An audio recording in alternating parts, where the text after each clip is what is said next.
Hello, guys. Today we will be playing 10-minute rapid. As always, if you enjoy my videos, then please remember to like, comment, and subscribe. In this game, I'm playing as black. He plays e4, the king's pawn opening. I will respond with e5, knight f3, knight c6, bishop c4. That's called the Italian game. And I will play knight f6. Okay, he plays c3, a very good move. But anyways, I will play bishop c4. Okay, d5, a very good move. But there is a downside of playing d4. He did not play knight c3, so the pawn on e4 is hanging. So I will take. He takes back, and I could, let's say, give a check on b4, and on my next move I will take this pawn. Now you might be wondering why he won't take. The reason is because his knight is pinned to his king, and a pin is when a bishop or a queen or a piece is pinning a piece to a king or a queen or rook. Now, and that means if he moves the piece, I will take the piece that was pinned to. But anyways, he plays kingside castle, like so. And that's not a very good move because I will take the knight, he takes, and I will take the pawn. Now his only move is rook b1.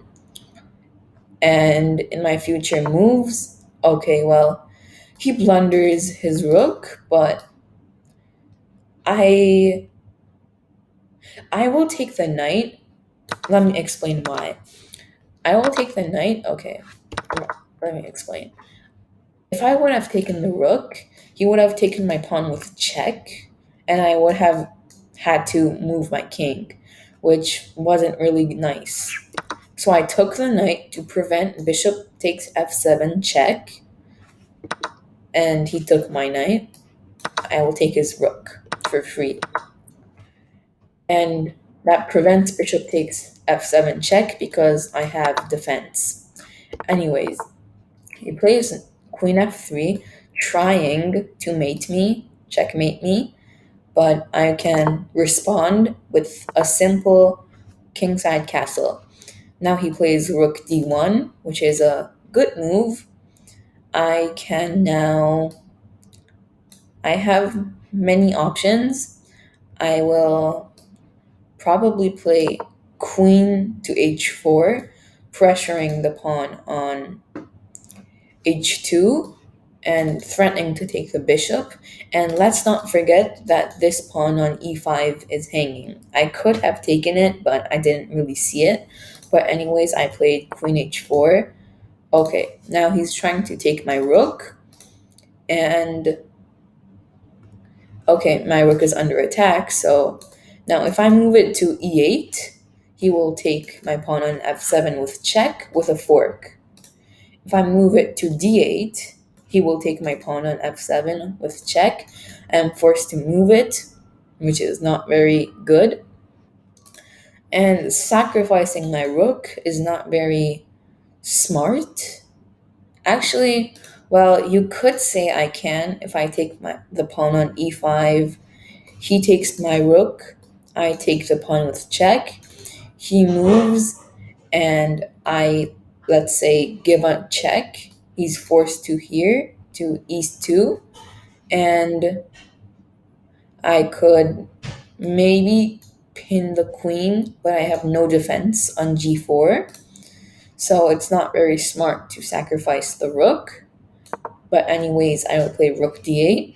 Now, any of these moves is possible, but it doesn't really threaten anything because I just hide in the corner on h8.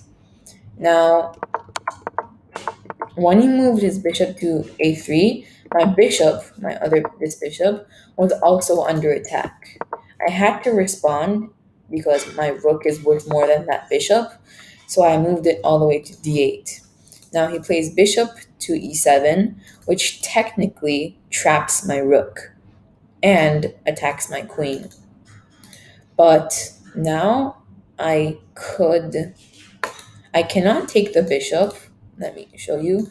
I can't take the bishop because the queen is there to defend over here. And actually, I could go queen g4, putting pressure on g2 and threatening to take the rook. So if I go queen g2, there is no checkmate on g8. And if he takes my rook, there is checkmate on d1. Let me explain other things. And let's say there is no queen f8 because my rook defends. There is no taking the rook because I will take back. There is no queen to g8 checkmate because my rook is there to defend. And that's why I play queen g4 to threatening to take the rook. He took my rook, and now it's my turn to take his. He's forced to defend, and now he has checkmate threats on f8 and e8. But now I could simply play the move h6, and whatever he plays, it's going to be, I'm going to hide on h7. Let's say, yes, there is a possibility he can repeat, but that's not actually true because after queen f8, king h8, king h7, queen f5, I will go king g8, and there is no checks on f8 because my king will simply take, so it's not going to be perpetual check. And in the future moves, I will play b6, bishop a6 to put pressure on this bishop, which is pinned to the king. And the bishop can not, no matter what, move because it is pinned to the king. And if it moves, let's say to e2, I will take the king, which is illegal. Now he takes my pawn on c7. I will play b6, threatening to go bishop a6 and win this bishop because it cannot move to take this bishop. Therefore, I will win it if I play a6. Now, he blunders that. Now I can freely take the bishop, and now my rook protects the back rank from any problems, and I should be safe now. My future moves are going to be queen takes f1 and returning my bishop to where it's supposed to be and not on a1 because yes, I understand that it does take away some squares from my opponent, but it's not that good if it were on, let's say, c5. Therefore, my future moves, I could go bishop d4, bishop c5, or even try to go queen e1, take the pawn on e5, and that stuff. Now he's thinking a lot, and he plays g2, which is not a very bad move, but the king has to escape, and the squares that it has to escape to is very, very limited. Let's say the king basically cannot go anywhere because my queen patrols every square. So if I play a move like bishop b7 that removes more squares and threatens to go queen h1 checkmate with my bishop and queen. And there is no back rank problems for me because my rook is there to defend. And yes, so he has to find a way to defend h1. I don't think it's preventable. Actually, yeah, he could go king h3, but after king h3, I could go. Oh no, he cannot even go king h3. I will take the king.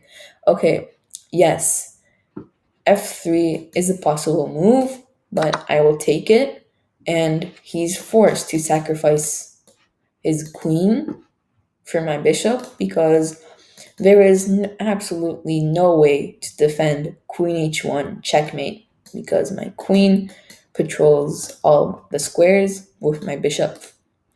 And I can also play bishop d1, no, not d1, d4, taking away this square and also threatening to checkmate him over here, which is also another idea. But right now I'm threatening to go queen h1 checkmate.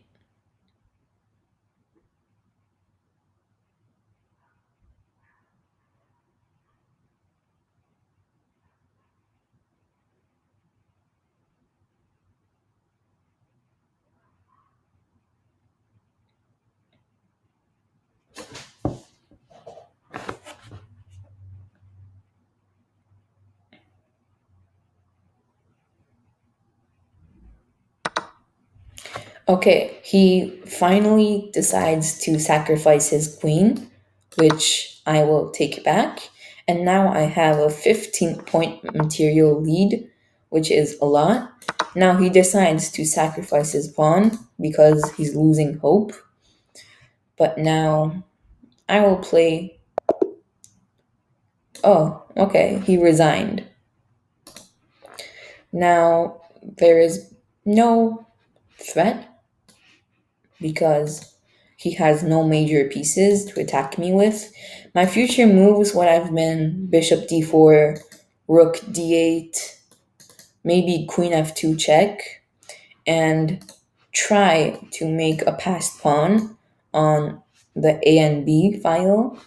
But anyways, thank you for watching this video. If you enjoyed, then please remember to like, comment, and subscribe. I will see you in my next video. Goodbye.